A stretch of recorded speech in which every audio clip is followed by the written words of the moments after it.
Thank you everyone for joining today. Welcome to this webinar on customer experience strategy led by Shane Goldberg. Shane is a subject matter expert on customer experience strategy with over 20 years of experience helping dozens of organizations in Australia and globally develop their customer experience strategies and translating these strategies into practice through human-centered design and customer insight practices. After this webinar, if you're interested in learning more about this topic, Shane is teaching a 7-week program called the Customer Experience Rocket. The Customer Experience Rocket is an innovative customer experience framework that you can use to develop a customer experience strategy and improvement program for your own organization. You can learn more and enroll at flevy.com/executive-learning.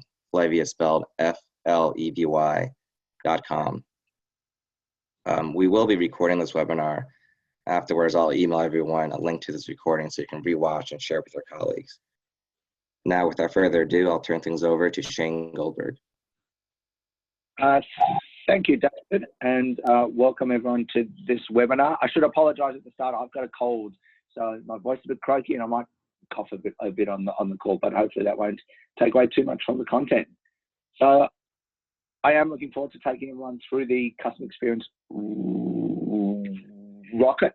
This is a framework that we've created to show companies how to create a customer experience strategy that can actually be turned into practice. This is, as David said, a short form intro to the framework, and a lot more will be covered in the 7-week program. I have left time at the end for questions and we'll be very happy to take questions. So most people would be aware of how critical customer experience is to actually differentiate in an extremely competitive market and industry. But what is customer experience and how do you actually design and deliver it?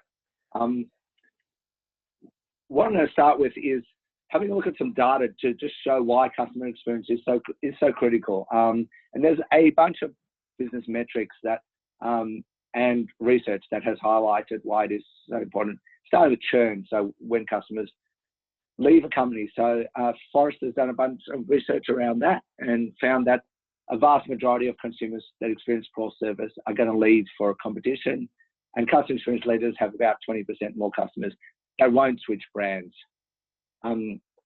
Acquisition cost is a well-quoted metric. The actual number varies between 5 and 15, depending who you ask, but it costs somewhere between 6 and 7 times more to acquire a new customer than to keep an existing one. So offering a great customer experience is really critical to keeping customers. In terms of price, Gartner found that 64% of people think customer experience is more important than price. So you can see that customer experience is really important. And in terms of sales, positive, and this kind of goes without saying, positive customer experiences generate 140% more sales compared to negative customer experiences.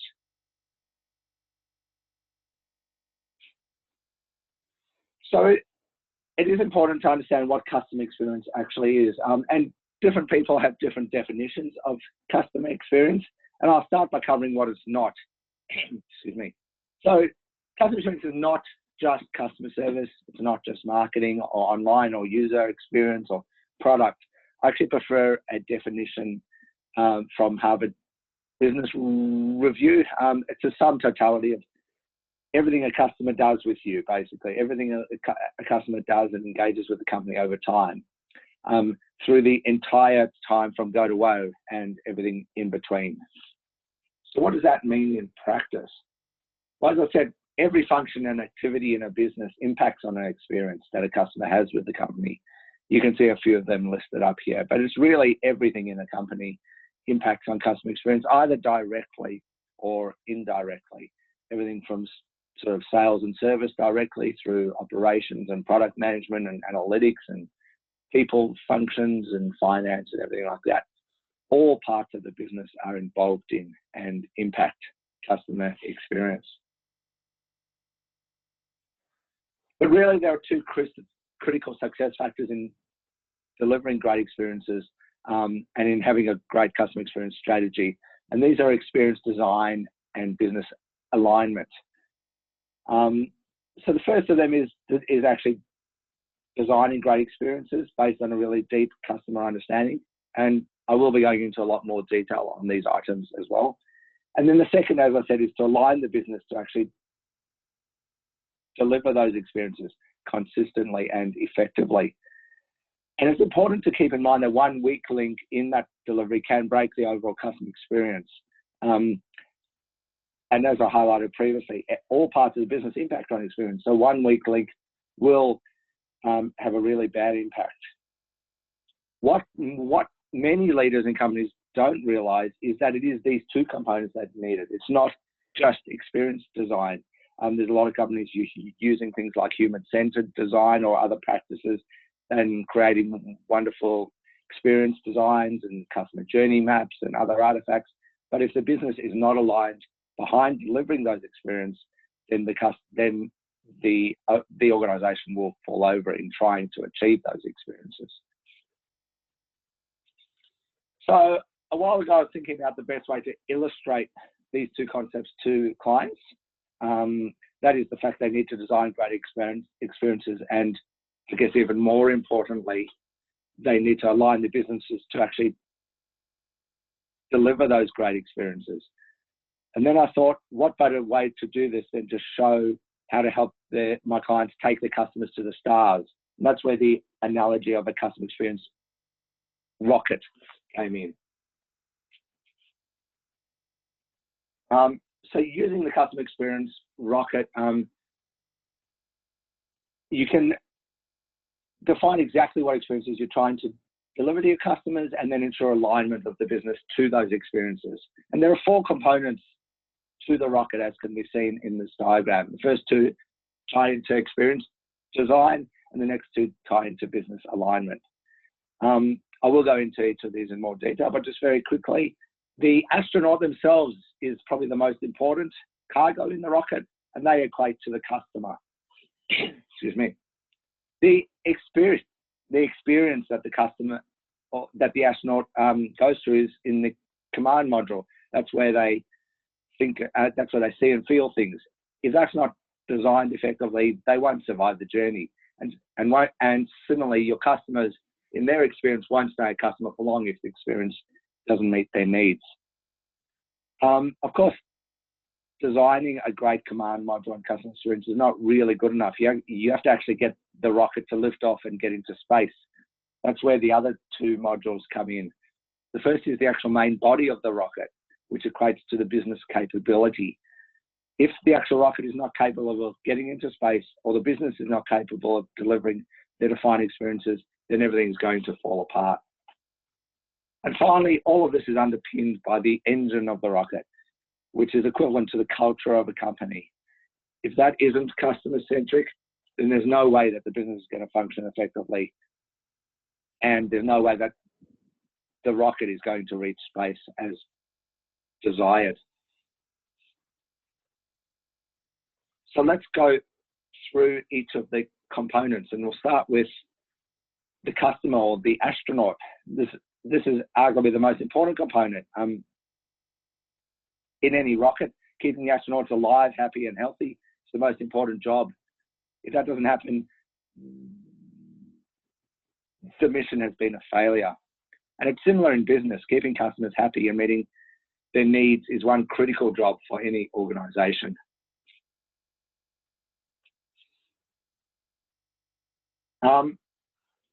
To actually talk about customers in more detail, I want to focus on customer needs and capturing value, which I think is a really important concept when it comes to understanding customers and giving them great experiences. In any transaction, the amount of value that an organization captures can be thought of as the overlap between the customer needs and the offers that the organization makes to meet those needs. The greater the overlap between the two, the more value that's captured. By improving the customer experience, organizations can actually increase the overlap and capture more value. This has also been borne out by research. Forbes found that 86% of buyers will pay more for better customer experience. In effect, the organization is capturing more value.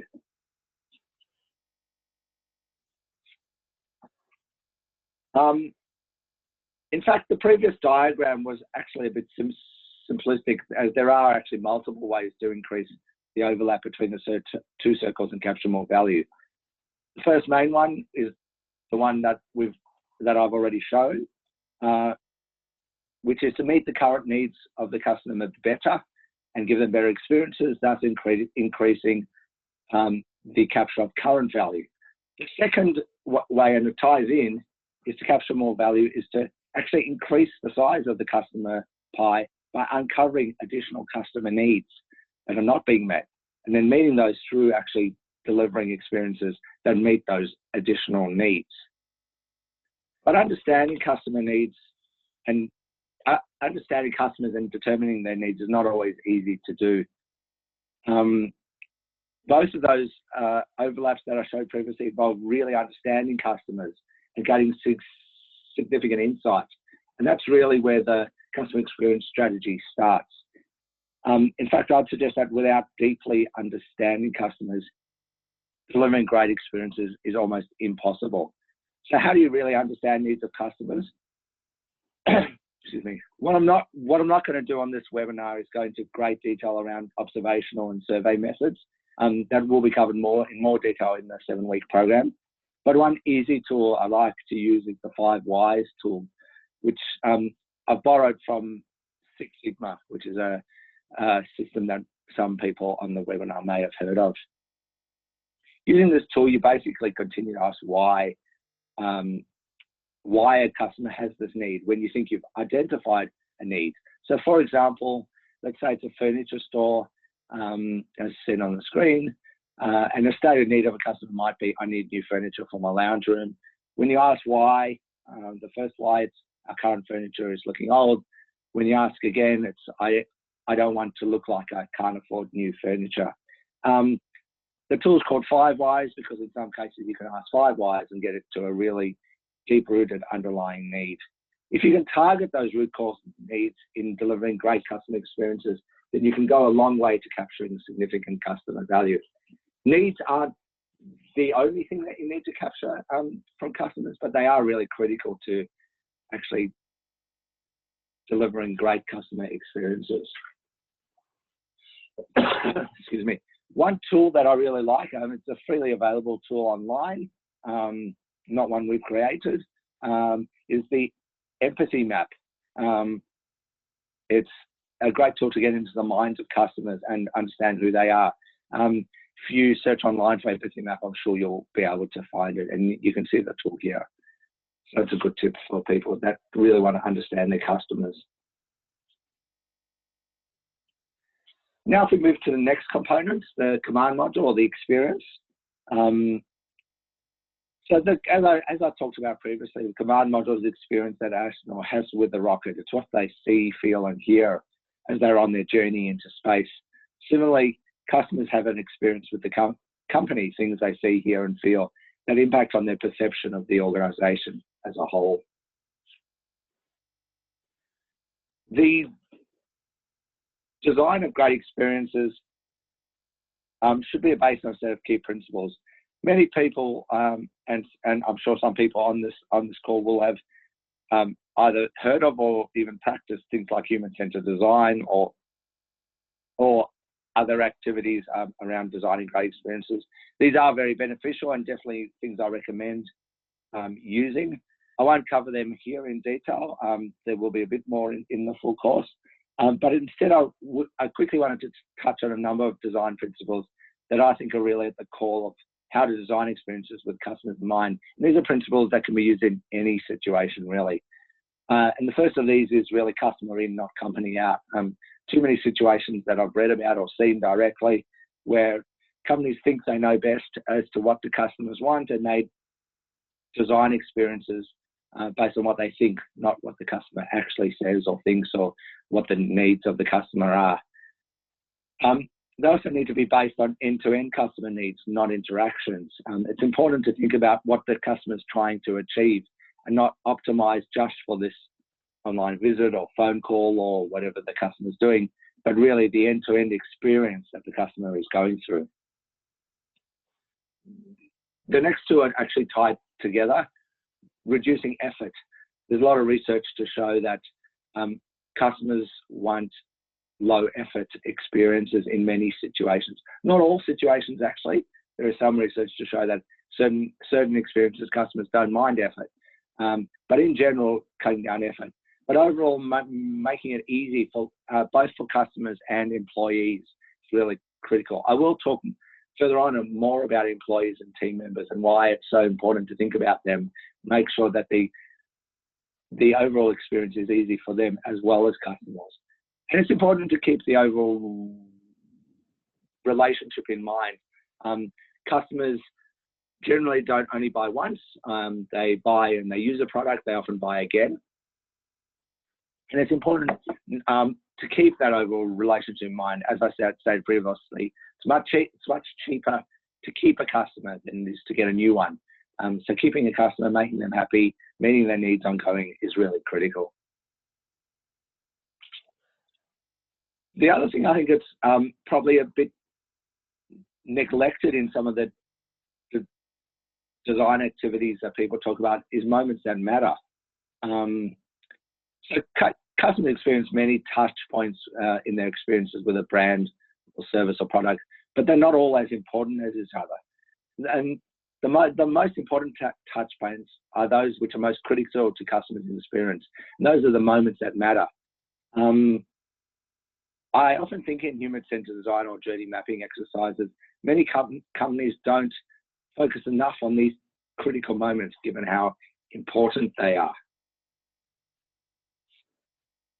So how do you identify moments that matter? Well, here are 4 things that really are a key indicator that you might have a moment that matters in the experience. So first is a key decision. So anytime a customer's making a key decision in the buying cycle or ongoing use of a product, that's a critical moment. Anytime they're comparing and offering between companies or competitors, that's a really critical moment. Any sort of emotional extreme is really critical as well. And I'll talk about that in more detail. Setting emotional highs or lows. And first use or interactions. First impressions are really critical, be it with a company, with a product, with a service. They are really critical moments. Moments that matter have the biggest impact on customer perception out of everything. So it's critical when designing experiences to really consider those moments that matter. So why are they so important? There's been a lot of research, and there's a psychological theory or a rule called the peak end rule or the peak end theory that I really think makes a lot of sense. It was first created by a leading psychologist called Daniel Kahneman in about 1993. And in summary, they show that people judge experiences based on their emotions at the most intense points of an experience and at the end of the experience. So those emotional peaks and the end are moments that matter. There are numerous examples where this rule has been borne out in real life. Probably the one I think of the most and can probably be related to by anyone that has children or even themselves is having a meal. When I have a meal with the family and I see my 2 boys having a meal, they often leave something that they enjoy until the end of the meal. When I ask them why, they say, I want to leave the best until last. That's a great example of the peak end rule. And that end feeling is what guides their experience of the actual meal as a whole. So now we've covered the 2 components of the experience design part of the rocket. Let's move to the business alignment area and its 2 components, the capability and the culture, or the main body and the engine. As I mentioned previously, I actually think a lot of companies fall over because they don't focus on these 2 critical components. Companies are getting better and better at using design approaches such as human-centered design to create great experiences, but they're often forgetting that they have to be able to actually deliver those experiences and have the organization support that. So let's focus on the first. The first of these, which is the main body or the capability. I like to think of this as the way that the organization presents itself to customers and how the back of house supports the front house in actually delivering those experiences that have been created. And business capability can be split into three areas: people capability, process capability, and system capability. So people capability is a combination of technical and soft skills that that people in the organisation have to meet customer expectations and actually deliver on the experiences. It's important to keep in mind, it's not just the capabilities of those team members that directly are customer facing, but it's the capabilities of everyone in the company. It's supported by things like training, upskilling, knowledge management, everything like that. Process capabilities, how well the processes in the company support the actual delivery of customer and business goals and support the people to do what they need to do. Process can be automated or manual, but they have to be able to do what has been designed.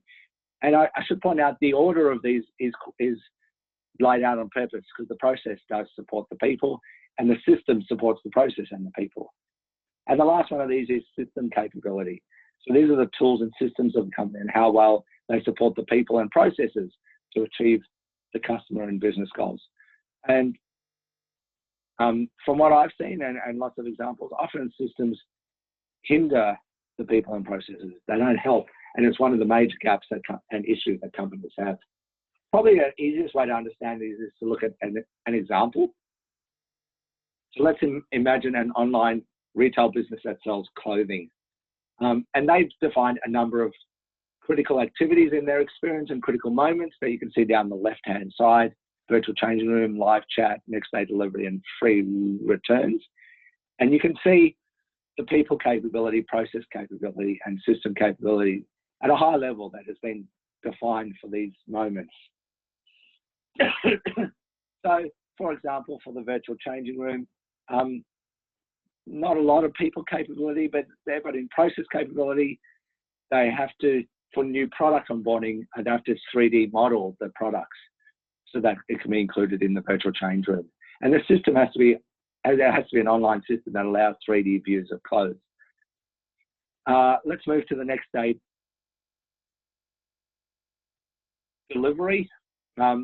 People capability, you have to have people to pack and ship products immediately. Doesn't have to necessarily be people, but a lot of companies use people to do that. The process has to have next day courier processes in place, and there has to be a logistics system capable of managing next day delivery. This delivery one is one where I often see business capability not matching the experience that that companies want to give their customers. There's been a lot of talk recently about same-day delivery to match companies like Amazon and eBay and things like that. And there's a lot of companies that aspire to same-day delivery, but their businesses are just not capable of doing it. They don't have the people, process, or systems in place to actually get that done. Hopefully this gives a flavour of the capabilities component of the rocket. There's a lot more to go through in detail in the actual program. And the last component of the rocket, and the one that's really the basis for everything, is the engine, or the culture of the company. So the company culture is a critical component, and more research is highlighting how critical it is and how critical company culture and employee engagement and experience are in actually delivering great customer experiences. Service profit chain and other similar studies are showing that higher employee engagement or experiences drive increased effort, which in turn delivers greater and improved customer service and customer experience, and therefore increased customer loyalty.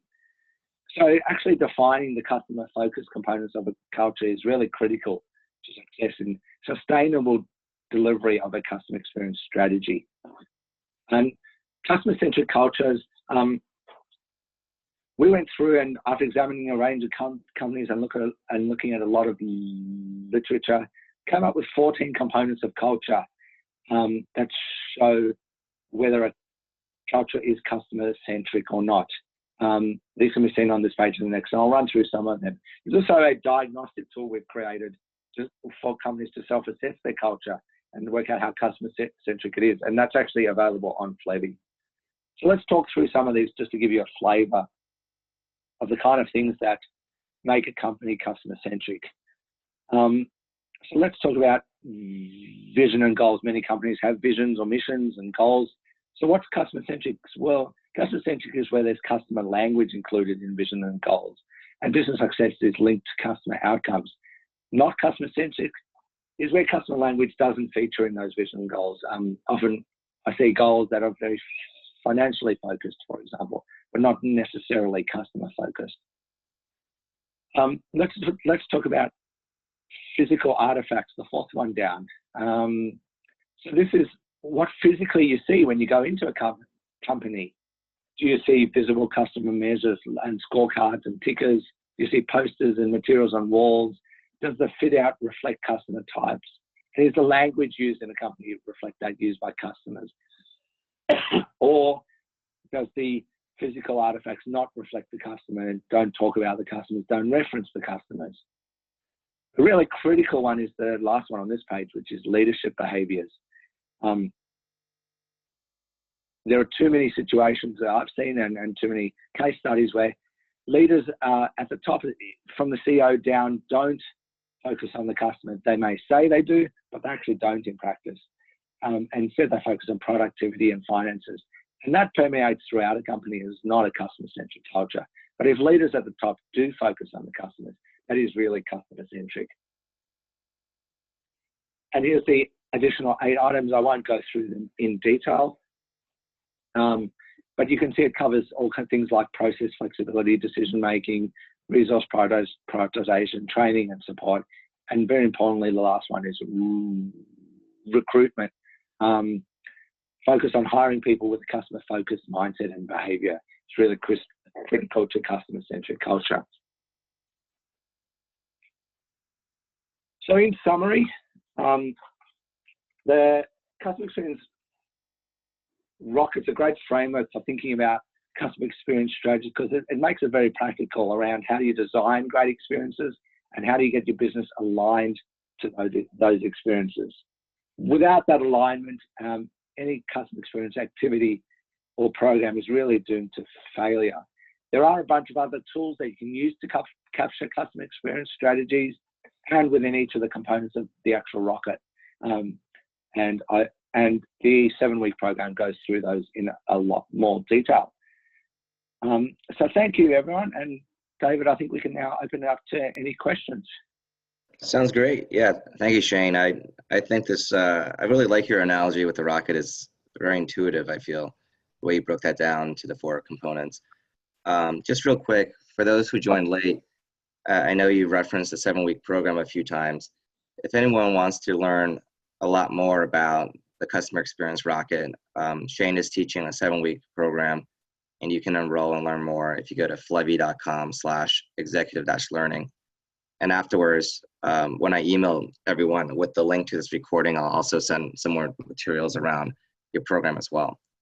But with that said, yeah, let's take some questions. By default, everyone's muted. So if you have a question, just unmute yourself, or you can put it into the chat as well, and I'll relay that.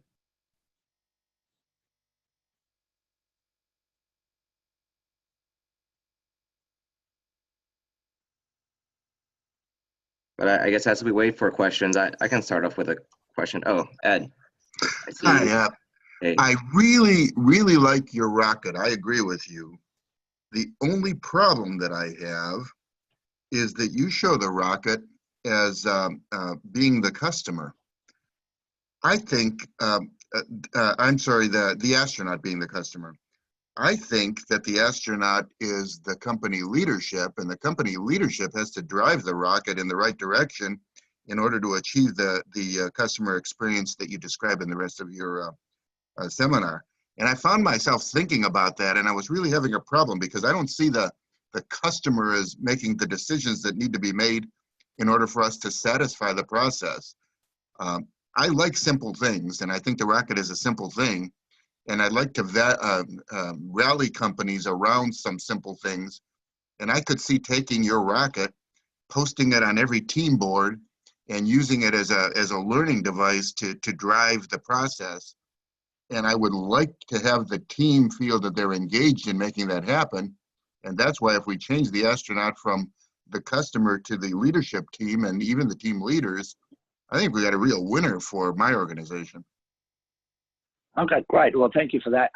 Yeah, I guess that is definitely something to consider. I think it's really important in any model like this to have the customer in there, because the customer does need to be involved. You could almost think of either the astronaut as the leadership, or maybe it's ground control as leadership.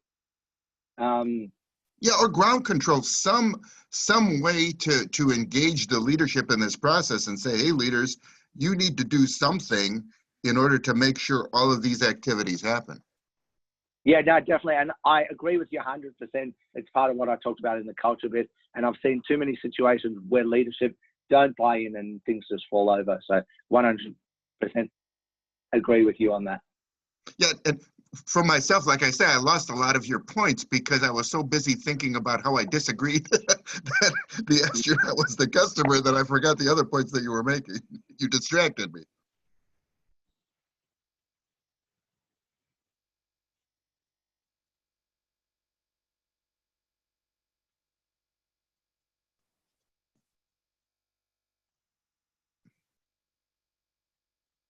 David, I think you had a question. Oh yeah, I was just gonna, I guess, insert a question if we didn't receive any from the attendants, but I was wondering for, I guess, developing a customer experience strategy, how long does this process usually take? That's a good question, and it does vary depending on how mature a company is in their thinking around customer experience. If a company hasn't thought a lot about it, this can take a fair bit of time, as in weeks or months, because the first part is to really understand customers, and that understand the customers in the company, and that takes research. So that's observations or surveys or everything like that, which can take some time. If a company has already done that research and understands customers, then defining experiences, building capability and culture, and capturing the strategy is a matter of workshops and things like that, which can take a few weeks to get done, depending how motivated the company is to actually do it. Okay, that makes sense.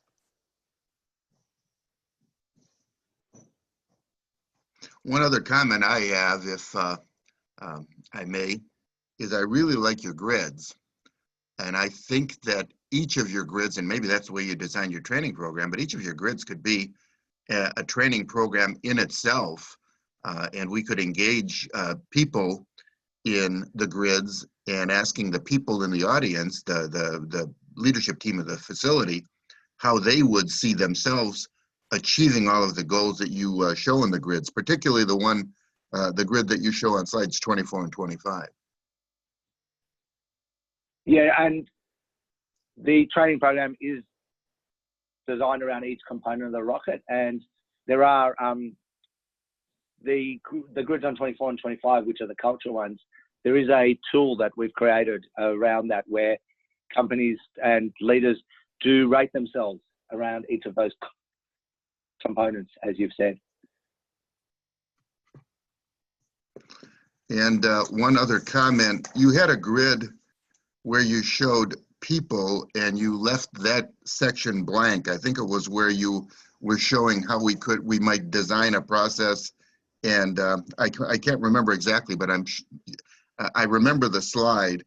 And in the slide, I think that people capability is, if I'm going to put in a process that's going to involve virtual change rooms, for example, the way that people come in my mind is the actual culture of the people, the education of the people, the financial capability of the people, and the location of the people, because they will have different needs depending on how we define those various criteria. So I see the people box as needing some population as well. Yeah, okay. Yes, you're right. I had thought about that. Maybe in my next iteration, I'll include that. Thank you.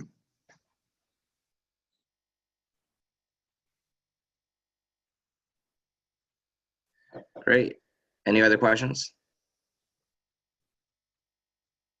We've had a few folks drop off, but still 5 or 6 people left. If anyone has any questions, I guess either ask now or forever hold your peace.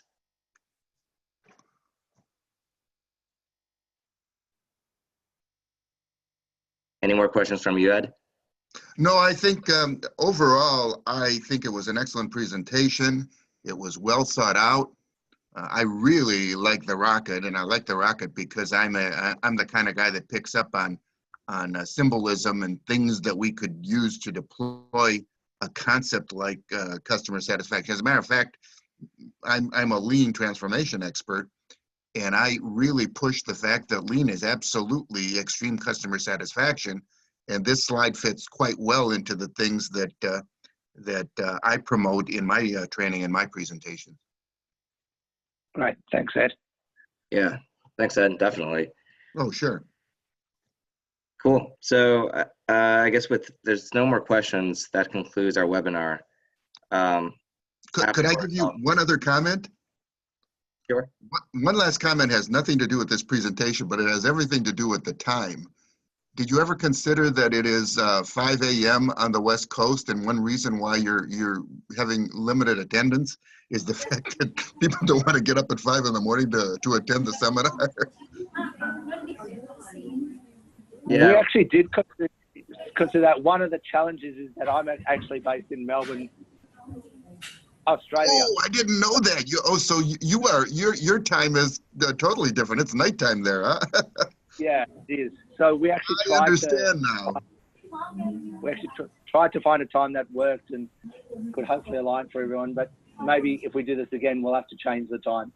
Yeah, somehow or other, if we want to maximize the attendance, an afternoon session usually, or an evening session usually makes the most sense, because then you have the entire geography of the United States involved. But I think we lost half of the United States with the time zone problem. Yeah.